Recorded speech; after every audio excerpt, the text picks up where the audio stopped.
Baylor's national championship head basketball coach Scott Drew with me, David Smoke, 365 Sports, and thank you so much. It's almost launch time, and I mean not lunchtime, but launch time with the season just around the corner. Is this like Christmas a month or two early for you?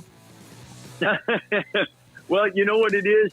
If you haven't bought your Christmas gifts and it's December 24th, that's more like what it's like, because when you're getting ready to play the first game, you're always trying to scramble to make sure, did we get everything in we need to get in? Do they really know it? And then you try to fine-tune things at the same time. You don't want to get anyone injured. And for us, it's a great platform because playing on Tuesday, ESPN, national platform, a lot of eyes on the Baylor-Auburn game.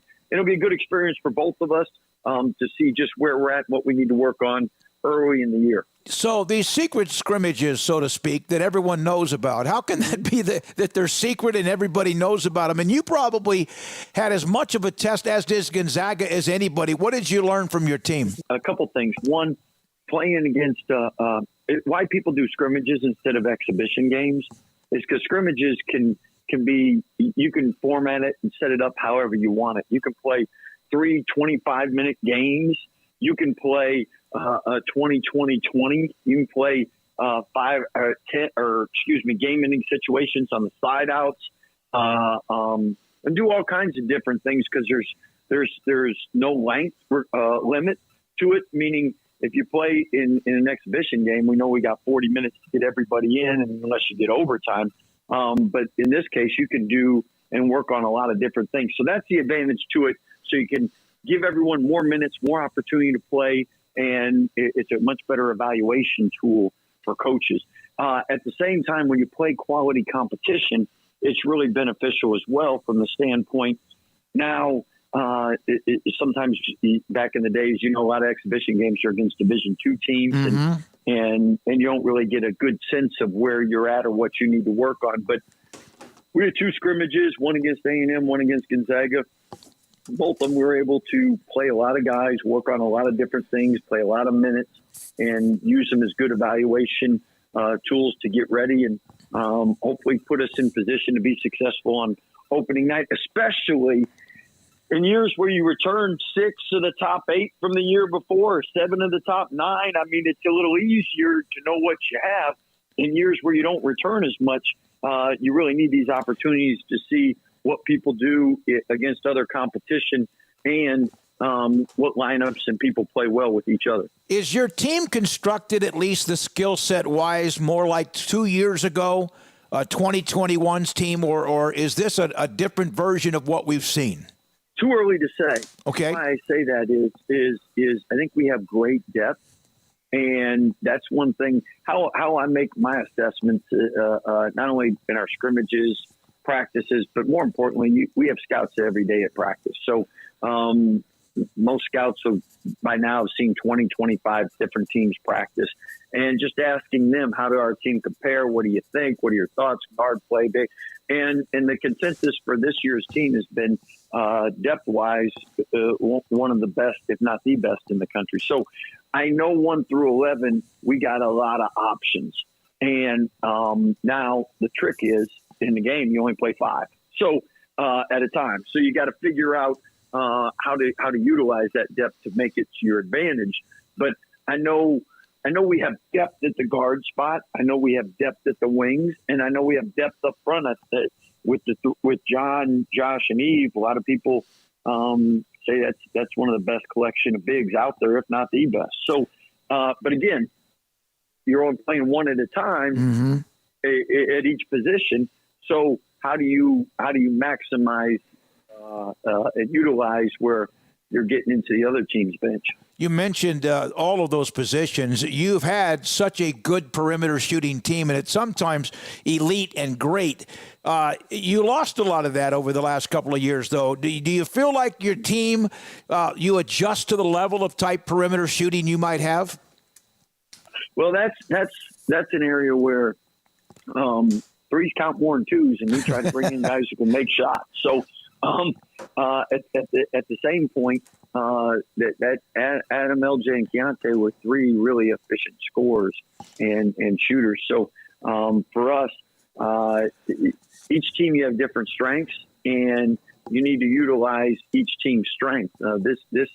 This team, more length, more physicality, does a good job driving it, getting to the paint, getting to the rim. So we'll utilize what we feel gives us advantages in each and every game. But I would hope that if guys always know their role and take the shots they're best at, there's no reason we can't shoot a high percentage from three. You mentioned the guys in the interior, the Jonathan and Josh, and then Eves, who's obviously ahead of his time, mature beyond his years, like a lot of the other incoming players. Does that allow you to play the defense Scott Drew wants to play because now you have depth and also legitimate rim protectors?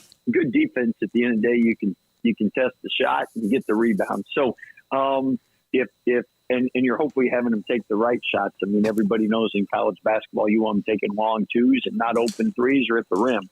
The rim protectors hopefully make it hard to finish around the rim, and guys giving great effort and being able to sub in people. So, because we all know fatigue makes cowards of us all.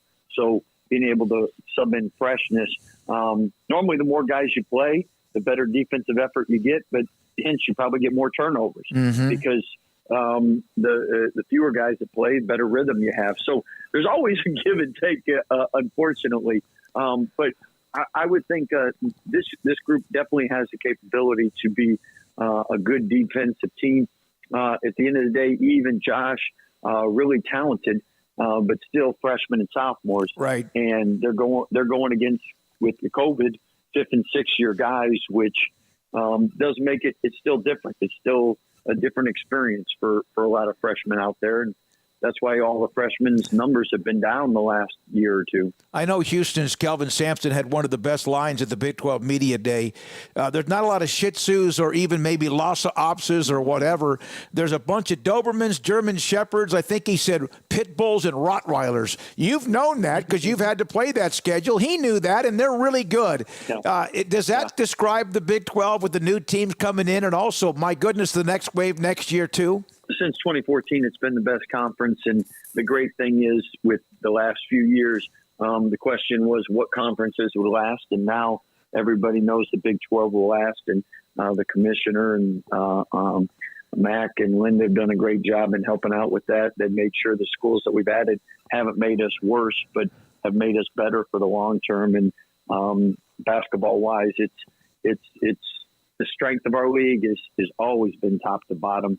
When we've been ranked the number one league analytically, it's not been because of 2 or 3 schools. It's been every night is a battle, and it's going to continue to be that. Scott, is this non-conference schedule, as much as you have played some dogs over the years, alphas, top 5, 10 teams, is this one more challenging, or is this about what you expect? We play always a really challenging schedule. This one probably is a little more challenging from the standpoint some of the neutral games might not be truly neutral, and it'll be harder on us as far as it'll be more like road games. But we've always tried to play elite competition, and sometimes when we play them, they're ranked high. Sometimes they start high and aren't as high when we play them because of early season losses that they had or whatnot. But we always at third, I think it was third toughest schedule last year. We always try to challenge ourselves. But if you come to Baylor, you want to play against the best, and the Baylor fans, they want to see us play against the best. And at the end of the day, the NCAA allows us to play the best and not penalize us to where wins and losses are more important than who you play. Last thing, and thank you for your time as always. I can't wait to start to see the games at the Farrell Center and eventually the Foster Pavilion. We've mentioned some of what you have. What do you feel like following the scrimmages that maybe is something you're going to have to tweak pretty quickly?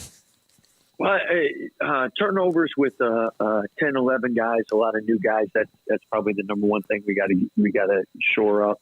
And then the other thing is we've been grinding pretty hard, and you normally slow up, lessen up, and make sure they got their legs come season time. So we're in that transition part of it now. So we take care of the ball, fresh legs for shots, defense keep improving. And again, Auburn's Final Four team, it's a great way to start the year out and see just where we're at against a team that returns quite a bit from what they've had. I think six of the top eight, something like that. 1, 2, 3, 4, 5. 5 of the top 7 they return. You know what? It's time to go. And not only you have to go, but also it's time to play the games and get going and have evidence and see what happens. And it's great, man. It's time, and everyone's so pumped up with what's happening with your program. Scott, thanks for your first interview with us throughout the season. Can't wait to get you back on again, and have a great week. Hey, sounds great. Appreciate you. Thank you, Baylor fans. Scott Drew on 365 Sports. Again, they open up with Auburn. We'll also